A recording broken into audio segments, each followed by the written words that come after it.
minha atividade espiritual, ela sempre esteve ligada e teve até nascimento dentro do movimento espírita.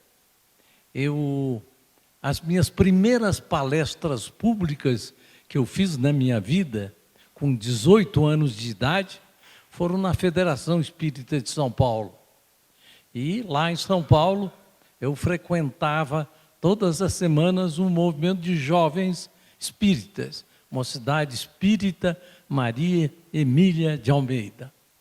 Eu ingressei em outros movimentos, mas que são todos muito próximos e muito similares e que fazem parte de um mesmo barco.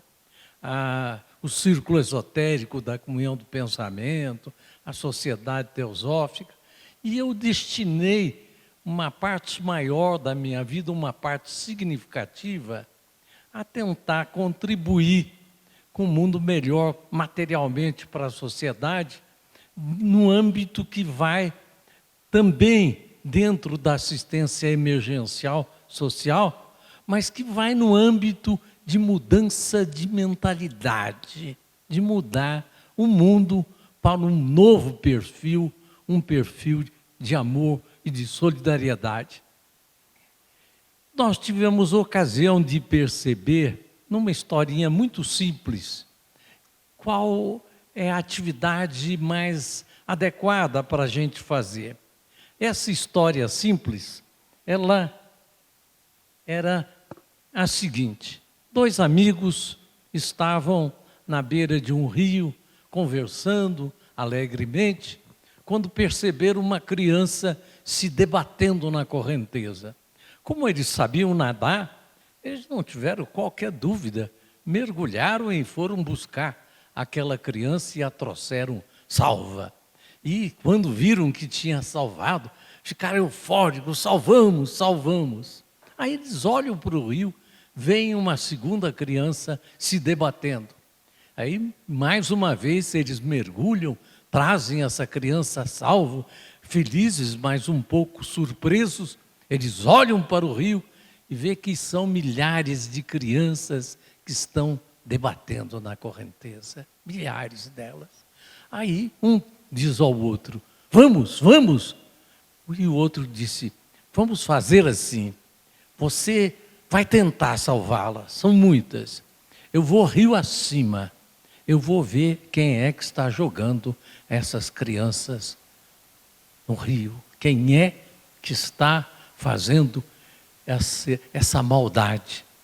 E isso nos leva a perceber que o trabalho nosso é efetivamente um trabalho de caridade, acima de tudo. É um trabalho efetivo. Mas nós devemos perceber que nós precisamos ter uma dupla atividade. Uma, aquela que temos feito, que é de tentar salvar aqueles que estão se afogando na correnteza, de ajudar, de dar alimento, de dar recurso, mas que também devemos ir rio acima, verificando por que esses seres humanos, essas crianças, estão sendo lançados e por quem. E diante disso é que nós criamos a instituição União Planetária, com o objetivo principal de ir rio acima, e de verificar o que é que faz com que a humanidade esteja tão alucinada como está nesse momento. Eu devo dizer, até antes de tudo, que eu fico muito feliz de estar aqui, de ter ouvido essa música maravilhosa, esse cantor belíssimo, e a gente vê que nós estamos num oásis. Nesse mundo, esse trabalho espiritual que aqui se faz é um oásis, porque o mundo está todo em conflito, com muitas pessoas em conflito. Mas o trabalho que a União Planetária deu início foi exatamente esse que está aqui, Pedagogia das Virtudes. Porque se percebeu, de uma forma depois de centenas de reuniões, que nós precisamos aprimorar a humanidade nos seus valores. E que isso é possível e que é viável. porque há uma certa descrença, porque os problemas são tão grandes, mas é possível e é um pouco do que eu vou falar aqui hoje. Nós podemos ver que o mundo tem evoluído, e tem evoluído muito, não só materialmente, mas nas relações humanas. Nós, há 150 anos atrás, nós tínhamos aqui no Brasil, escravidão, estava na Constituição. E o que dizia a Constituição é que não era possível mais marcar com ferro os escravos, porque até então eram marcados com ferro. Olha que coisa bárbara que nós tínhamos há 150 anos, é ontem, na história da humanidade. E hoje, se alguém falar em escravidão, vai ser considerado um doente mental. Alguém for defender escravidão, é uma pessoa fora do eixo. Ou então, outro exemplo, é o das mulheres. As mulheres, há poucas décadas atrás, eram submissas, eram tidas juridicamente no mesmo grau dos silvícolas. Precisavam da ortoga uxória e não podiam fazer muitas coisas, não podiam votar, não podiam ter emprego, não podiam entrar numa faculdade. Hoje nós vamos aqui na Universidade de Brasília, que tem 55 mil alunos, a maior parte são mulheres. Tem 4 mil professores, a maior parte são mulheres. A reitoria são mulheres. Então nós vemos que há uma evolução. Nós não podemos nos abater com essa situação que vive o mundo e achar que está tudo perdido. Não. Nós temos que perceber que o mundo evolui e a humanidade faz parte de um plano cósmico de Deus, da sua própria evolução. E que o que nós devemos é trabalhar pelo que falta, para trabalhar para um mundo de amorosidade, um mundo de fraternidade, um mundo de solidariedade, que é o que falta ainda, são essas virtudes, virtudes de amor, de fraternidade, de solidariedade. E para isso precisamos de uma pedagogia das virtudes. Eu vou começar falando um pouco da pedagogia das virtudes a partir da minha vida, de um exemplo muito forte, muito pessoal, da minha mãe. Minha mãe, eu posso dizer que me ensinou com a pedagogia do amor. A pedagogia do amor. Eu me lembro, ainda muito pequeno, talvez 4, 5 anos de idade, mas eu lembro de estar no quintal da minha casa, em São Vicente, estado de São Paulo, e minha mãe, lá no quintal, vamos salvar essa formiguinha que está aqui em cima dessa folha, dentro dessa poça. Se ela ficar aí, ela vai morrer. Vamos salvá-la, salvar a formiguinha. Ah, que coisa! Uma criança se sentir como alguém que está salvando uma vida. É uma coisa espetacular. Nessa mesma casa, eu me lembro que em um momento apareceu uma aranha muito grande, talvez uma taturana, e que eu e meus irmãos corremos. Mamãe, uma aranha, uma aranha. Minha mãe veio e disse, olha, criatura de Deus a gente não mata. Criatura de Deus a gente não mata. Vamos salvá-la. Aí ela pegou um jornal, fez assim um cone, como a gente faz para colocar amendoim, por exemplo. Pegou uma pazinha e fez a aranha entrar naquele tubo. E aí, então, fomos em procissão. Eu, minha mãe, meus irmãos, para o matagal, salvando a aranha. Eu caminhava com meus poucos anos de idade. Eu saí dessa casa com 7 anos, portanto, eu tinha no máximo 7 anos de idade, eu caminhando para salvar a aranha. E nessa mesma casa, eu me lembro de um dia, eu e meus irmãos corremos para minha mãe. Mamãe, uma cobra, mamãe, uma cobra. Que havia uma cobra, nem minha mãe, nem nós sabíamos se era venenosa, se não era, mas era uma cobra, que uma cobra sempre assusta. E aí então, eu me lembro, minha mãe trouxe uma caixa de sapato. disse: criatura de Deus a gente não mata. Ela fez uns furos na caixa de sapato. Para que isso, mamãe? Para a cobra respirar. Ela, com um ancinho, pôs a cobra dentro da caixa de sapato, pôs a tampa e vamos salvá-la, levando para o mundo dela, para o matagal. Olha, isso é primoroso. Isso é primoroso. Se chama pedagogia do amor para mim. Mas eu me lembro de muito mais. Eu nasci em 1933, eu tenho 91 anos, estou fazendo 92 anos agora em outubro, e eu me lembro perfeitamente de que nós vivenciamos a Segunda Guerra Mundial. E em casa, todas as noites nós dávamos as mãos e rezávamos pela paz. E meu pai acompanhava plenamente, mas minha mãe era mais professoral, então ela mais ou menos comandava. E nós rezávamos pela paz mundial e ela dizia: nós não vamos pedir a Deus a vitória dos aliados, que isso seria fruto de guerra e de eliminação do adversário. Nós vamos pedir a paz. Nós queremos a paz dos aliados, queremos a paz dos alemães, queremos a paz dos italianos, queremos a paz dos japoneses.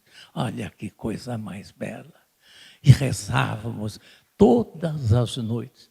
Tanto que quando chegou o dia 8 de maio de 1945, eu já com 12 anos, e terminou a Guerra Mundial, na nossa casa nós fizemos uma festa, nós estávamos em alegria, conseguimos, e eu me sentia coautor da paz mundial, porque eu havia, durante um largo período de anos, rezado pela paz mundial. Olha que coisa mais linda. Mas tem mais. Minha mãe, que nunca, com a sua visão espírita e também teosófica, nunca me levou para ser batizado em nenhuma religião, ela fazia um trabalho de que nós devíamos rezar. Então ela rezava alto e nós repetimos a reza que ela fazia todas as noites. Rezávamos primeiro pela humanidade, desejando uma humanidade fraterna, mostrando que somos todos irmãos em Deus, que não existe ninguém que seja merecedor de castigo, de punição, porque são todos irmãos em Deus, e quem estiver desviado, a gente deve trabalhar para ajudá-lo, para acordá-lo, como fazemos em todo o movimento espírita e espiritual, e fazia rezar também pelos enfermos. E mais do que isso, rezávamos pelos prisioneiros. Minha mãe dizia assim: nós os chamamos de marginais, mas a verdade é que a grande totalidade deles, dos prisioneiros, foram marginalizados por uma sociedade cruel, por uma sociedade insensível, que não deu oportunidades reais e, pelo contrário, os deixou no abandono. Bom, eu não preciso dizer que eu tenho adoração pela minha mãe e que eu me esforço para seguir os passos dela, para ser também um soldado do bem, alguém que está a serviço da divindade, que está a serviço da humanidade, e sabendo que somos imperfeitos, sabendo que essa percepção espiritual que temos nos ajuda muito. E aí vai um ponto importantíssimo. O movimento espírita, que é, sem dúvida, o maior movimento espiritual do Ocidente, ele tem dado uma contribuição gigantesca à humanidade, mas gigantesca, porque ele, ao invés de adotar aquela postura das religiões ocidentais, o catolicismo, o evangélico, o judaísmo, o islamismo, de que a visão dessas outras religiões ainda é uma visão de que a vida que a finalidade da vida é ser bonzinho para salvar a alma. E mais do que ser bonzinho, ser batizado, cumprir aquilo que a religião diz, etc. e tal, para ser salvo. Essa é que é a finalidade da vida dos ocidentais. Enquanto os orientais, e lá nesse berço certamente, os nossos líderes beberam também, a vida é um processo evolutivo, reencarnatório. Não existe isso que nós temos aqui no Ocidente, que uma grande totalidade de cada um de nós vai estar destinado ao inferno. Ao inferno. Isso é insano. É insano diante de uma ideia de um Deus misericordioso, de um Deus todo-poderoso, e permitiria que filhos seus fossem para o inferno eterno, que deveria ter um diabo eterno. Quer dizer, é uma mentalidade que precisa ser superada. E aqui no Ocidente, quem tem feito esse trabalho de forma mais forte, mais expressiva, é o movimento espírita, que é um movimento expressivo e que mostra com clareza que a lógica, que o bom senso é que todos sejam salvos. Todos sejam salvos.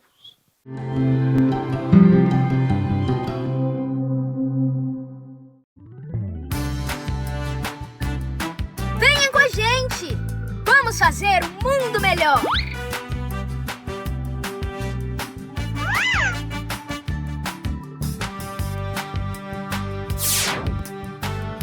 Eu sou Suprem! Seja Suprem, você também!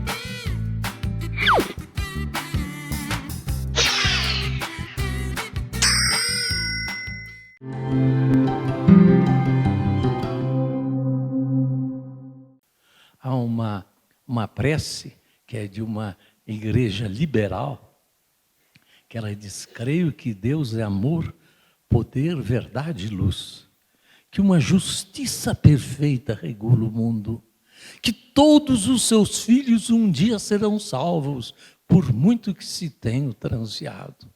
Sustentamos a paternidade de Deus e a fraternidade humana, e sabemos que tanto melhor serviremos a Deus, quanto melhor servirmos ao homem, nosso irmão. Então eu vejo que uma prece como essa, do mais alto significado, a compreensão daquilo que é preciso que seja compreendido pela humanidade, porque isso faz parte das verdades eternas, do verdadeiro plano de Deus, aonde nós vamos ver que é fundamental que a gente possa entender a unidade da vida. E que dentro dessa unidade da vida, existem pessoas que estão, digamos, no primeiro degrau, outras no segundo, outras no terceiro, outras no quarto. Assim como numa escola, um menino está no primeiro primário e o outro está no primeiro da universidade. Então nós poderíamos dizer, não, o da universidade é mais bacana, ele está mais adiante. Não, são apenas estágios diferentes. Aquele que ainda está embrutecido, que tem ainda a sua alma embrutecida, ele é nosso irmão, é mais do que nosso irmão, faz parte da nossa vida. E aí nós vamos ver que até materialmente, a vida é una. Eu estou aqui, vocês estão aí, quase todos nós devemos ter comido alguma coisa hoje, mas o que nós comemos, alguém plantou, alguém colheu, alguém transportou, alguém comercializou, alguém preparou para que chegasse até nós. E cada coisa, a roupa que vestimos, o sapato que temos, a casa que temos aqui, foram feitas por pessoas, os bancos em que nos sentamos são feitos por pessoas e feito pelo trabalho de seres humanos. E aí vai até um ponto importante, porque nós vivemos num mundo ainda bastante materializado, e esse mundo bastante materializado ainda não se apercebeu desse grau espiritual que os espíritas, os espiritualistas têm buscado trazer ao mundo? Uma coisa é a nossa consciência divina, que está no plano da unidade, e outra coisa são os corpos que nós usamos, seja o corpo físico, seja o perispírito, o corpo emocional, mental, que são instrumentos da manifestação do espírito, mas que eles, como também estão num processo evolutivo inferior, nos dá a aparência de que nos arrastam para baixo. Na verdade, não. São como obstáculos para serem vencidos, desafios para serem vencidos. Assim como o atleta, ele cada vez exige mais de si próprio para se tornar mais potente, mais capaz, a vida foi colocada por Deus com desafios para nós vencermos esses desafios. Mas só vamos conseguir vencer bem esses desafios se nós mudarmos a nossa mentalidade. Se nós tivermos a mentalidade que aí está preponderante até hoje, de que nós nascemos simplesmente para salvar a alma, ou materialmente para ficar ricos e poder ter uma vida de luxo. Se nós vivermos com essa mentalidade, realmente nós vamos passar muito tempo, muitas encarnações, para conseguir nos libertarmos disso. Mas a partir do momento em que a gente possa perceber que nós somos a consciência divina, a consciência divina que é una com todas as criaturas, com tudo, com toda a manifestação, que para nós o bem-amado nosso está em Cristo, está em Buda, mas está no matinho que cresce, está na semente, está no cachorro que passa por nós. Porque é tudo expressão da vida divina em estágios diferentes de evolução.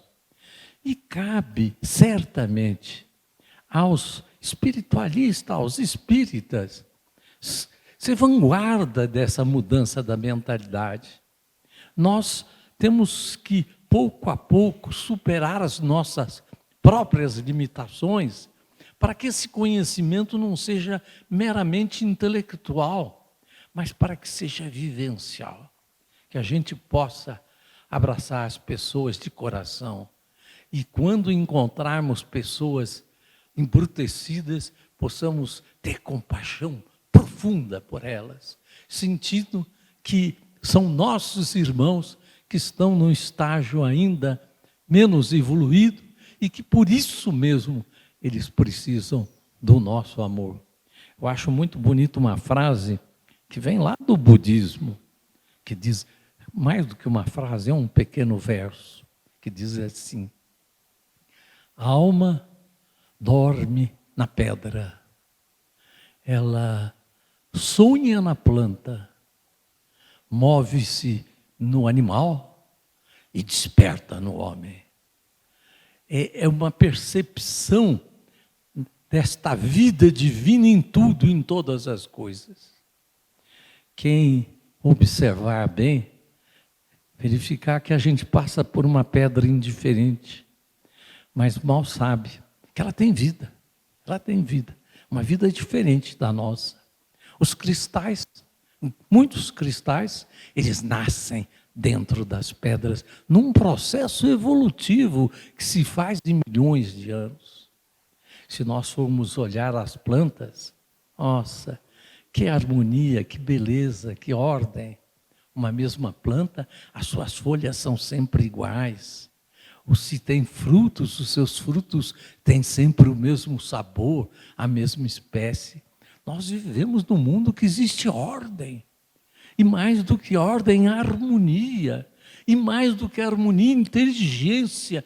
Porque seja a plantinha que está numa trepadeira, subindo numa parede, mostrando a sua inteligência, seja o animal cuidando dos seus filhotes, nós vemos beleza, vemos amor. Nós vivemos num mundo encantado. O mundo que vivemos é um mundo encantado. A gente só não vê, muitas vezes, porque fica perdido com bobagens, com coisas secundárias. Mas a vida é maravilhosa. E quando se tem amor no coração, e amor real, não, eu amo fulano, que gosto dele, fulano não gosto tanto, esse é meio antipático, isso não é o trabalho espiritual que nós estamos caminhando. O trabalho espiritual nosso é de ser como um sol.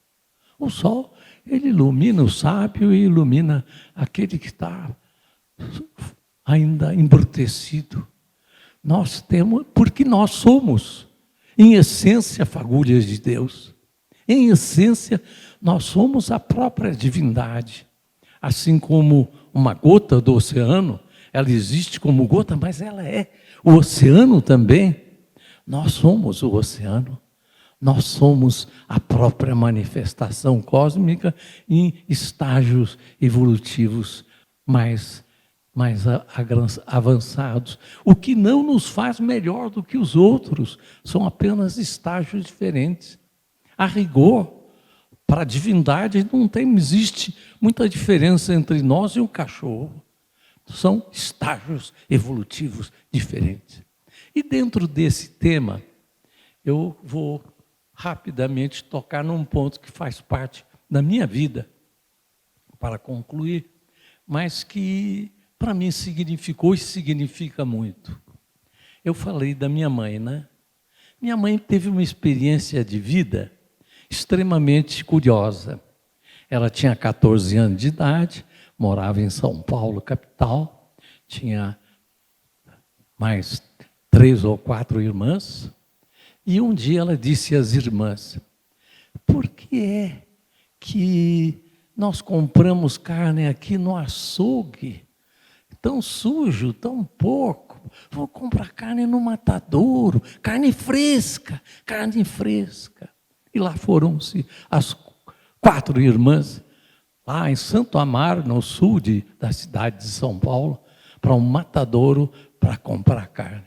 Só que chegando lá, 4 moças lindas, bonitas, vou mostrar para vocês o que a gente faz. E foram mostrar para elas a matança dos animais.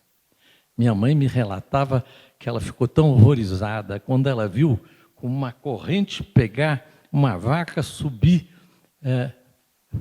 de cabeça para baixo e vir uma grande serra elétrica e serrar aquela vaca ao meio, que ela ficou horrorizada. Disse: meu Deus do céu, eu participo disso indiretamente como consumidora. Não vou comer mais carne nunca mais, nem ela e nem minhas tias. Eu nasci numa família de vegetarianos, não só na minha casa, como na casa dos meus filhos. Quando minha mãe conheceu o meu pai, uns 8, 10 anos depois, meu pai disse a ela: olha, você é a primeira pessoa no mundo que eu conheço que nunca comeu carne. Ou que, melhor, havia comido, que não come carne. Mas eu sei que Pitágoras, que Plutarco, que Porfírio, que Sêneca, fez um rol dos grandes filósofos da humanidade que eram vegetarianos. E disse: então você também. Então, eu nasci 10 anos depois. Quando eu nasci, minha mãe era vegetariana há 20 anos e meu pai há 10 anos. Nunca me disseram que carne faz bem ou faz mal. Só disseram: criatura de Deus a gente não mata. São nossos irmãos que precisam do nosso socorro e que precisam do nosso amor. E com isso, eu fui criado assim. Eu nunca provei nenhum tipo de carne. Nem vermelha, nem galinha, nem peixe, nem frutos do mar, nem bacalhau, nunca provei. Não sei o sabor que tem. E estou aqui fazendo, em outubro, 92 anos em plena forma. Eduquei 7 filhos.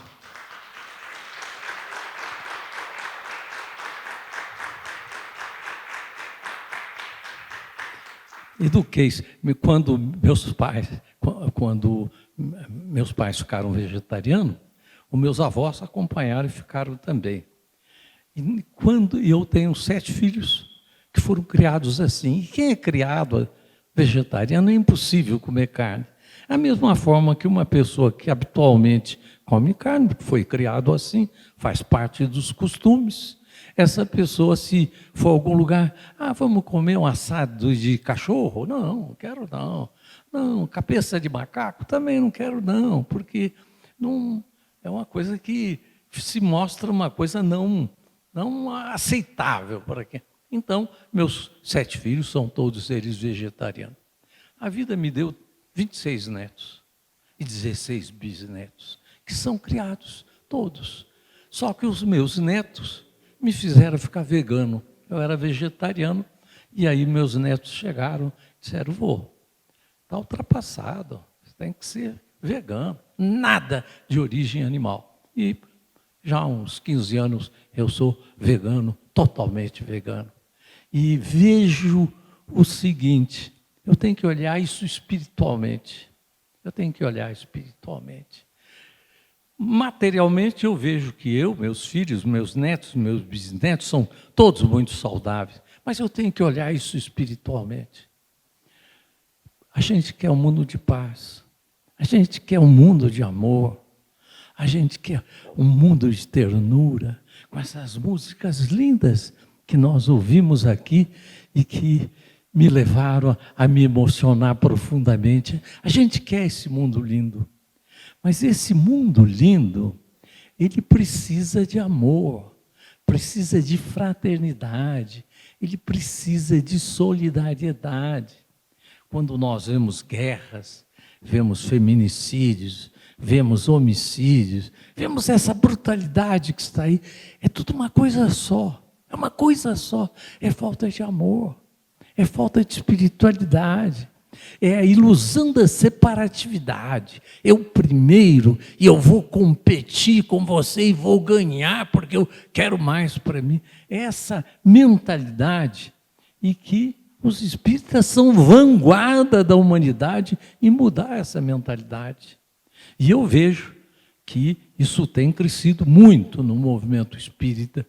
Eu devo dizer que eu tenho amigos que fiz até batismo de seus filhos há 60 anos atrás, 70 anos atrás, espíritas que já eram vegetarianos há 60, 70 anos atrás. E eu vejo que é um processo em crescimento o do respeito à vida, porque esse mesmo respeito que se faz à vida de um animal, e no caso, a natureza, porque quem for estudar o assunto vai verificar que o aquecimento global, que está começando a trazer problemas para nós, a causa principal é a pecuária. A pecuária pelos gases inalados e pelo desmatamento de florestas e plantação de coisas para os animais. Planta-se milhões para os animais e muita gente passando fome.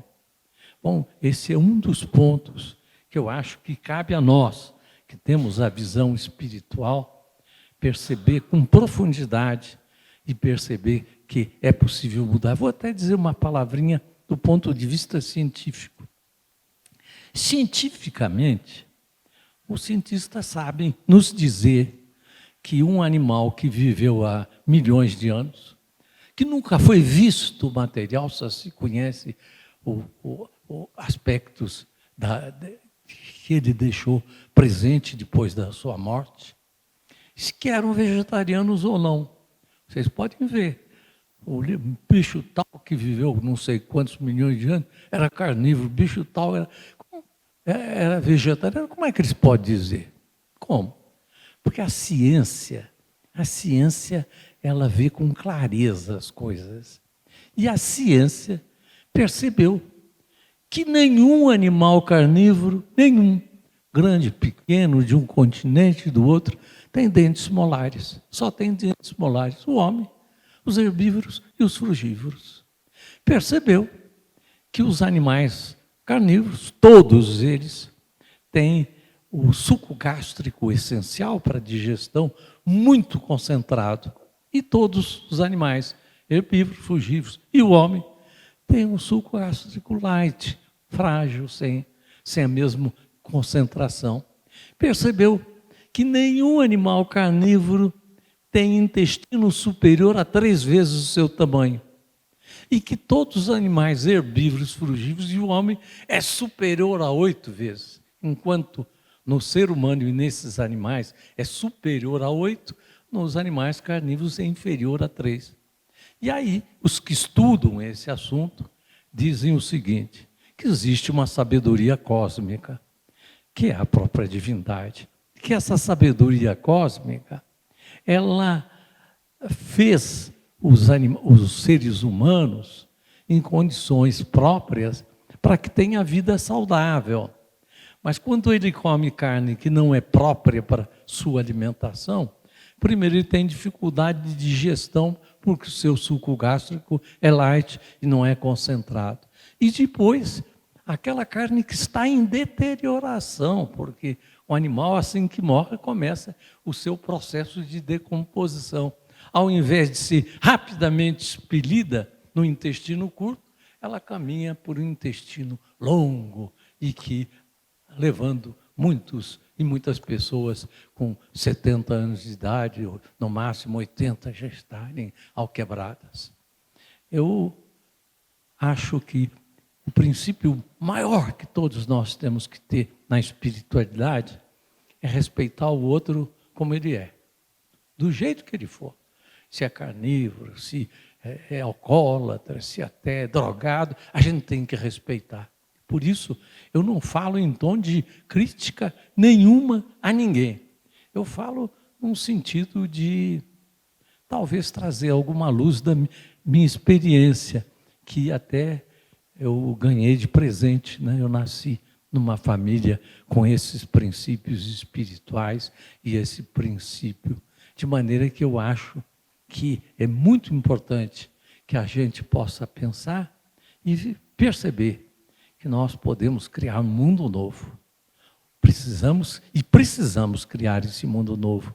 E que podemos criar esse mundo novo, não de hoje para amanhã, mas podemos, através da mudança da nossa visão, e ao invés de estarmos nos defendendo os meus direitos, isso e aquilo, de estarmos percebendo o que é o amor universal, o amor que nós devemos ter por todos, não é, Olivela? Eu vejo um símbolo de amor na Olivela. E que a gente possa ser esse amor colaborando com o mundo mais nobre, colaborando com um mundo mais digno. E acho que nós, espiritualistas, todos nós, temos que ser a vanguarda dessa transformação. Poderia falar de muitos outros temas, sobre política, por exemplo, a visão espiritual que devemos ter, mas eu deixo isso para outra oportunidade, em que eu posso estar aqui com vocês para não ser cansativo. Mas eu acho que nós somos responsáveis pelo mundo que aí está. O mundo que aí está é do jeito que ele é, porque nós, seres humanos, na sua globalidade, temos mantido um estado de ser que não é aquele que eu encontro nessa casa, que eu sinto aqui nesse momento, e que é a vida e a beleza de cada um de nós. Eu quero terminar lendo uma prece nesse livrinho O Doce Rebelde, que é a história de cada um de vocês. É uma história de um mundo, do menino, que quer um mundo novo, mas ele só sabe atuar pelo amor. Ele faz uma promessa no livro à mãe dele. Porque a mãe o entusiasma a ser um servidor da humanidade, um benfeitor da humanidade. E ela diz isso com palavras muito bonitas, e ele então faz uma promessa à sua mãe. Eu prometo que me esforçarei para purificar a minha natureza, buscando ser um exemplo de amor e serviço pelo bem da humanidade. Adoto como postura de vida ser suprem. Suprem é uma palavra do Esperanto, e a União Planetária defende o Esperanto. Expressando com otimismo, humildade, determinação e alegria e coragem, uma presença radiante da sábia, poderosa e harmoniosa energia do amor, revelando a tua presença. Diante dos desafios da vida, consciente da minha essência espiritual, manteria a mais expressiva sensibilidade e a mais absoluta imperturbabilidade. Empenharei o melhor das minhas energias em fazer parte dos heróis do bem, um herói do amor. Eu prometo, eu sou.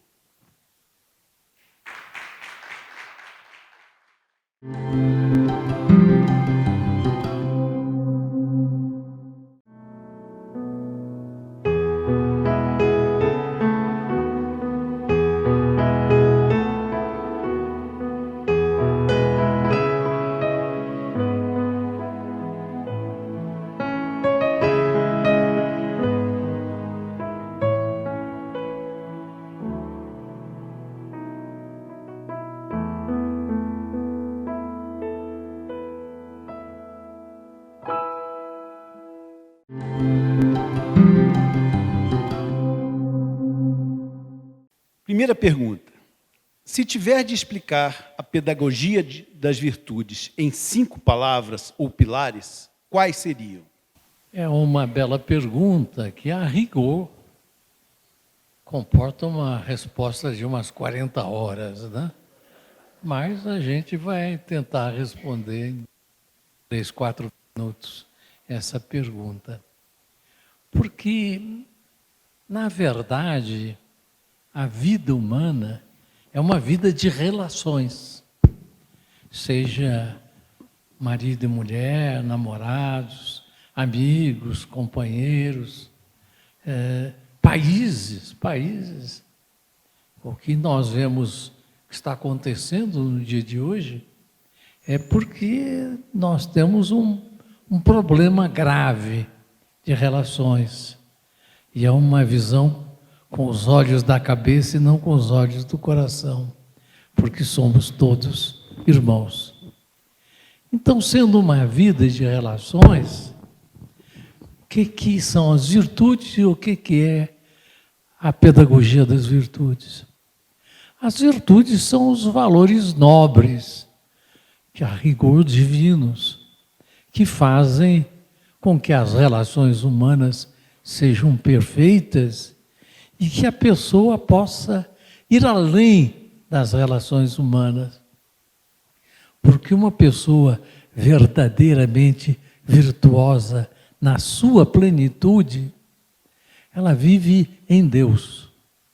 É assim como alguém que vai meditar e naquele instante de meditação ele está em contato com a vida cósmica, que é a própria manifestação cósmica, e sente aquela elevação. Só que a virtude na sua plenitude é isso deixar de ser um instante para ser um viver. Viver em estado de plenitude. Viver em estado de êxtase espiritual. E para isso, o que é preciso é ter o coração, a mente repleta de amor. Não tem espaço para maus pensamentos, para maus sentimentos. Da mesma forma que as pessoas mais educadas nunca falam um palavrão, porque já aprenderam que não deve falar, dizer palavrões em nenhuma circunstância. Ele naturalmente aprendeu que não deve pensar mal de ninguém, porque são todos seus irmãos e deve estar em uníssono com toda a manifestação cósmica, com a própria graminha que está ali, com toda a manifestação. E o que é a pedagogia das virtudes?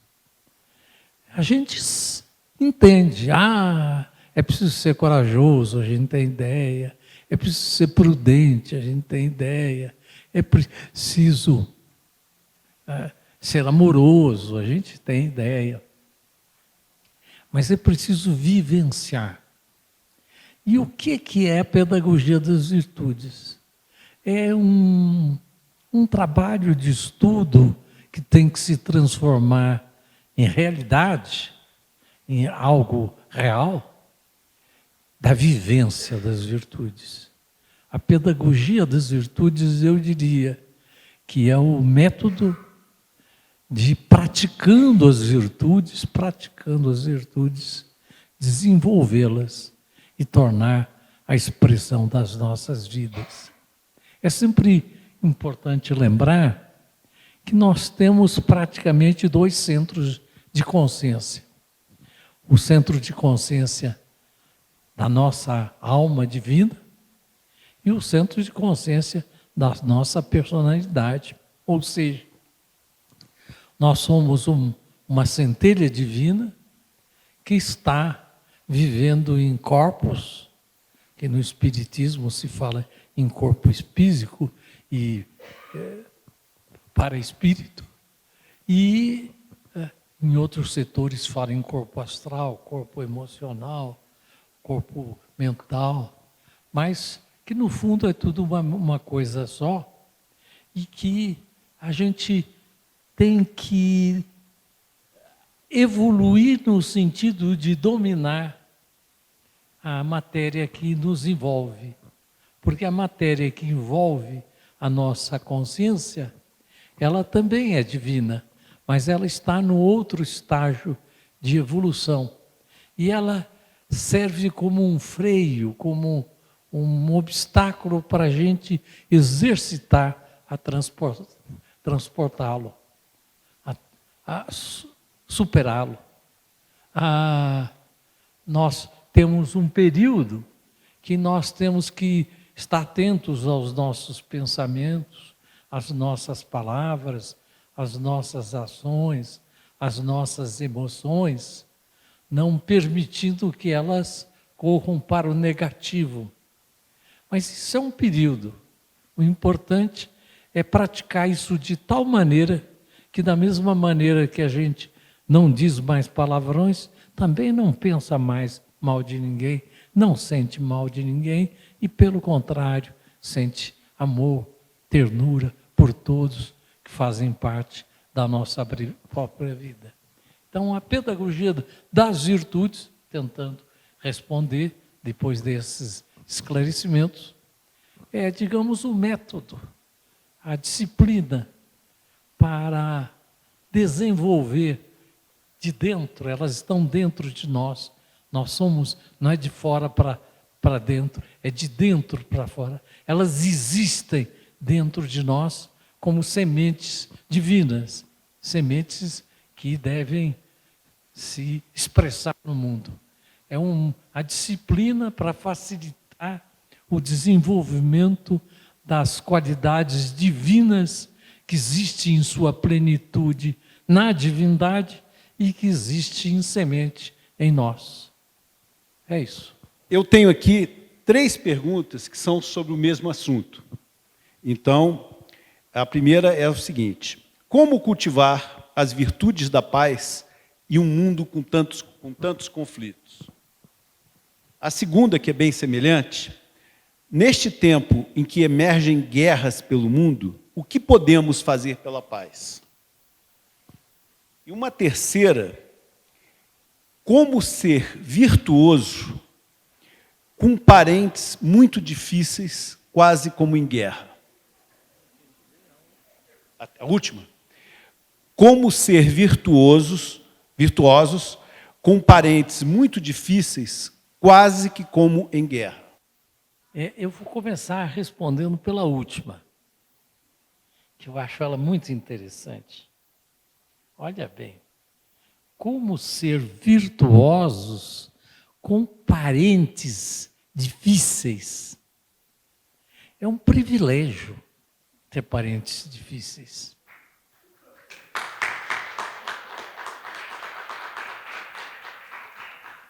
Porque a vida está lhe dando uma dupla oportunidade.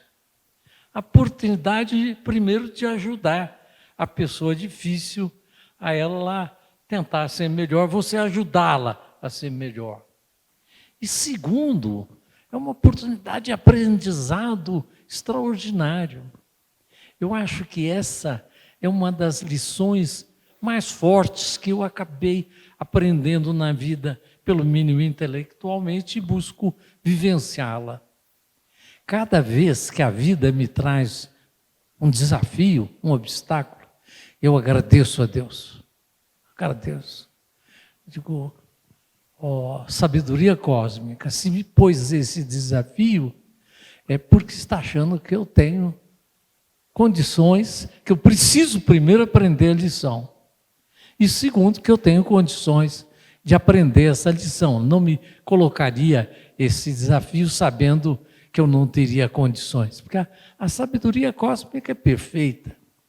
Então, isso é um passo importantíssimo, porque o normal, e vocês vão encontrar nesse livrinho Doce Rebelde, a mãe dizendo para o filho, né? Ela diz assim, não peça a Deus para afastar os desafios que lhe apresentam. Peça sabedoria para enfrentá-los. Peça sabedoria para enfrentá-los. E quando é muito difícil a prova, melhor ainda. Tem que ser... É que nós estamos sendo testados o tempo todo. Nós somos testados o tempo todo. Quanto mais difícil a prova, mas você tem que ir nos valores reais. Se você for examinar com os olhos da cabeça, como diz no budismo, com os olhos da materialidade, que meu Deus, que horror, que não, já perdeu. Você tem que olhar com os olhos da alma. Com os olhos da alma, a vida está lhe dando uma oportunidade de crescimento e uma oportunidade de ajuda, de maneira que agradeça. Quando se consegue isso, a vida fica bonita, porque não tem mais problema. Não tem mais problema. É uma vida sem problemas, porque quando aparece, primeiro, quando você abraça o desafio, ele se derrete. Ele mostra que ele não era tão sério nem tão grave. Isso é a primeira coisa, ele derrete. E segundo, mesmo que não derreta por inteiro, se você tem na sua percepção que a gente vive para quê? Para salvar a alma? Essa é a razão de ser da existência? Foi para isso que Deus nos criou? Não. Creio que Deus vai salvar todas as almas. E mais do que isso, quando nos dá desafios, é porque nós precisamos crescer. A vida é um aprendizado. É um aprendizado de quê? De nós sermos deuses. De nós, quando nós chegamos ao estágio super-humano da plenitude do êxtase divino, da plenitude da consciência, da tranquilidade, da segurança, do autodomínio, a pessoa lhe diz um maior desaforo. E é até fácil.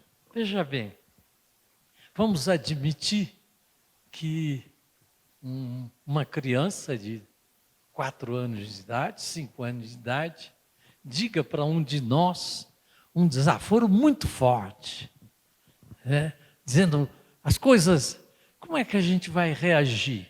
Vai bater nela? Vai ficar bravo?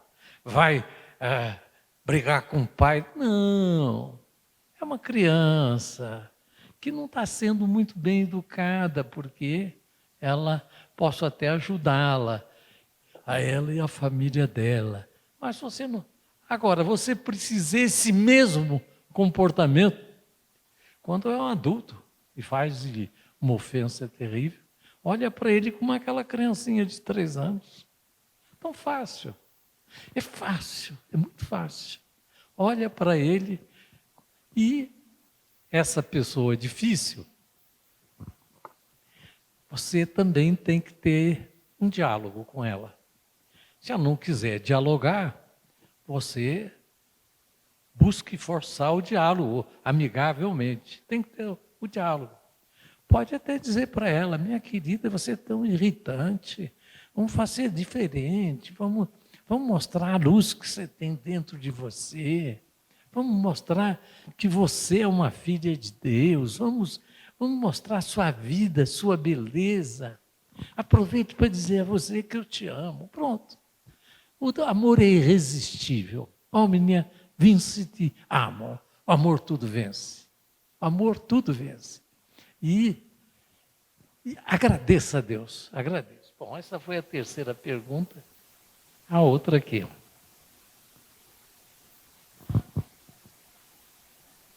Neste tempo de guerras, o que podemos fazer?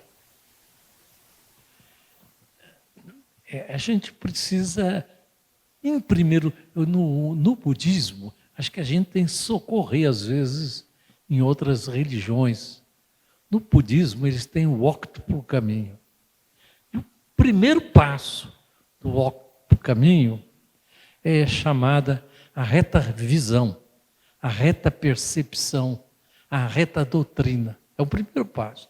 Depois vem os outros. O reta palavra, reto pensamento, reto sentimento, retos meios de vida, reta concentração, reta meditação. São os 8 passos do budismo. Agora, esse primeiro passo, que é a reta visão, se você não tem clareza de quem você é, não tem clareza do que você está fazendo aqui, e acha que tudo não vai dar certo, que é muito difícil para você viver no mundo com guerras, com isso e aquilo. Na verdade, o mundo sempre viveu em guerras. Hoje as guerras são mais perigosas, porque as armas são mais letais, mais mortais. Mas ele sempre viveu em guerra. Nós, há poucas, 2, 3 séculos atrás, nós não tínhamos poder judiciário. Não existia poder judiciário. A justiça era feita pelas próprias mãos e era sempre o mais forte, tentando esmagar o mais fraco.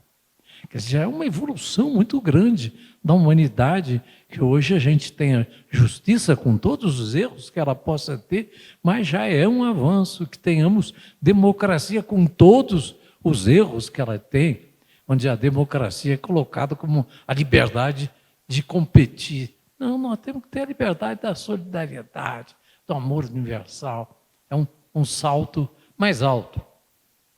Mas o que a gente pode fazer, diz a pergunta. A primeira coisa que a gente pode fazer, e que é o que fortemente todos nós podemos fazer e devemos fazer, e a razão de ser até da nossa existência, é aprimorar os nossos pensamentos, os nossos sentimentos, as nossas ações. Colocar-se em sintonia com a vida cósmica e buscar fazer parte disso.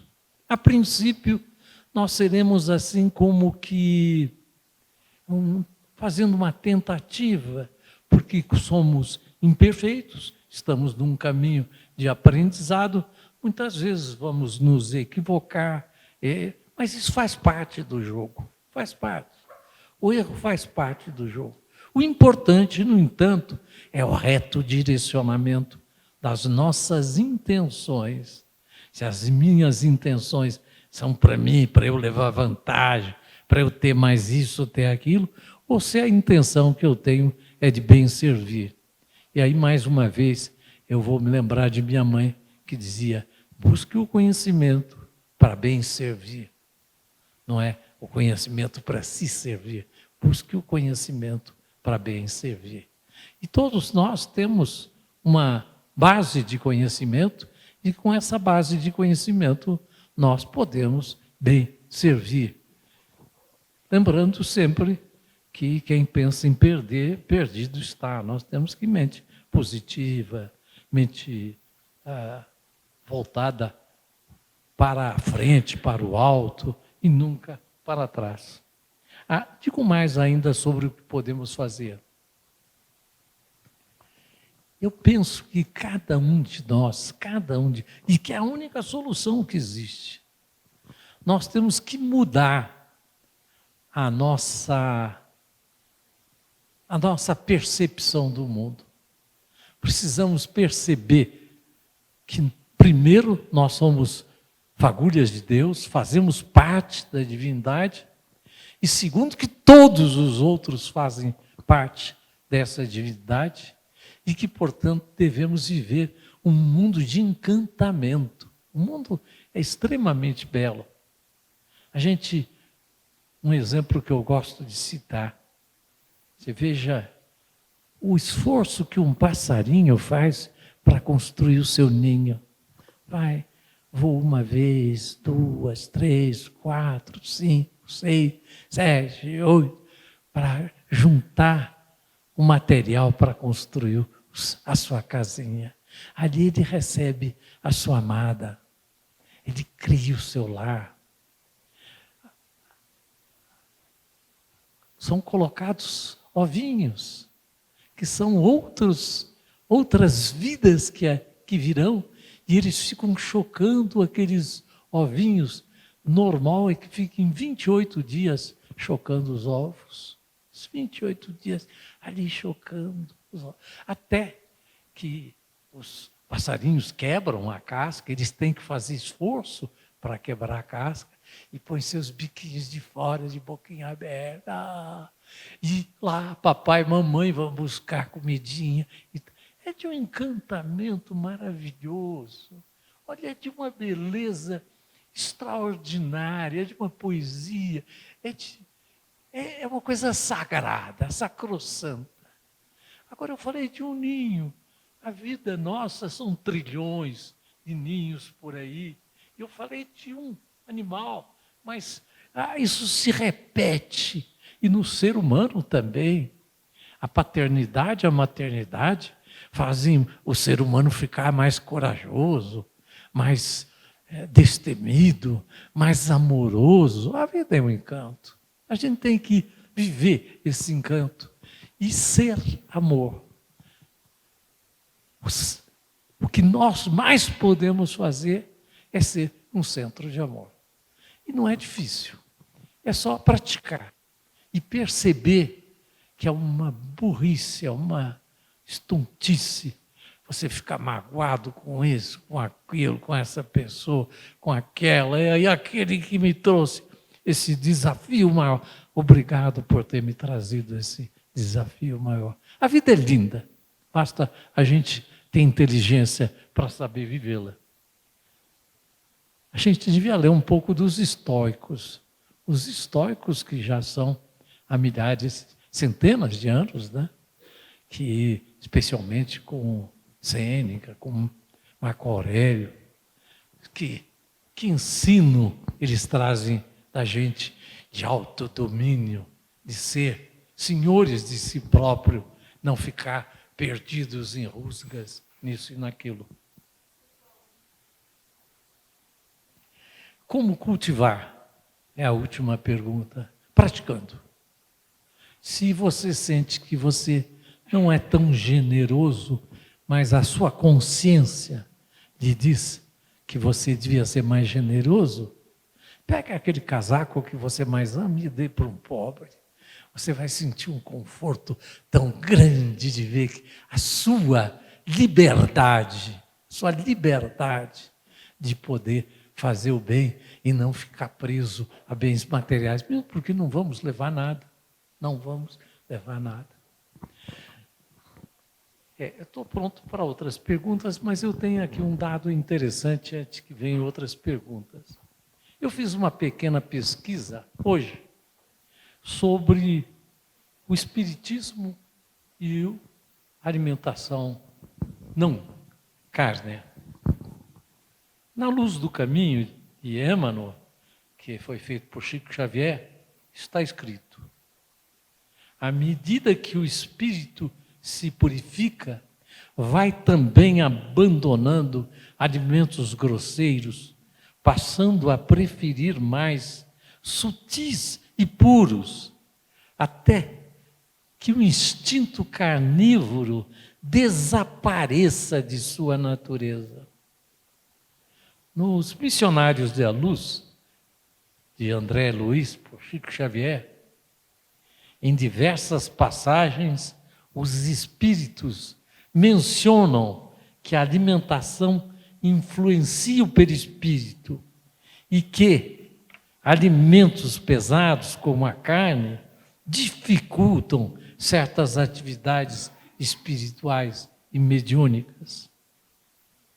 Nos Domínios da Mediunidade, também de André Luiz por Chico Xavier, há orientações sobre a importância de alimentação leve e sem sofrimento animal para o exercício mais eficaz da mediunidade. Ainda na Conduta Espírita de André Luiz por Valdo Vieira, o espírito deve abster-se de quanto possível do alimento à base do sofrimento de seres vivos. A alimentação vegetariana é vista como um passo natural na elevação moral do espírito.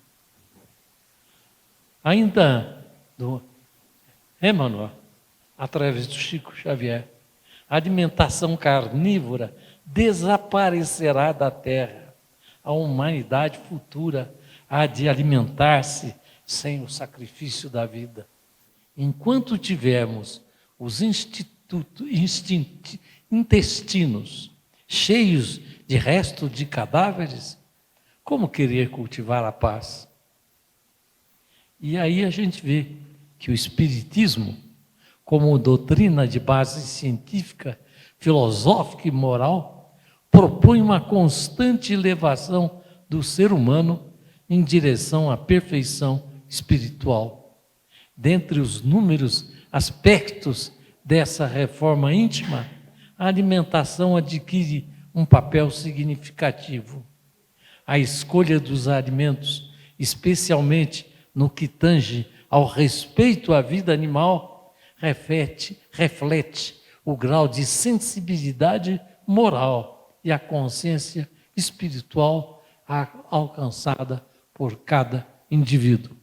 De maneira que a gente vê que isso está profundamente inserido dentro da doutrina espírita, que a gente não deve se alimentar com o cadáver de animais mortos. Foi apenas que eu fiz uma pesquisa hoje e detectei isso. Mas estou aqui pronto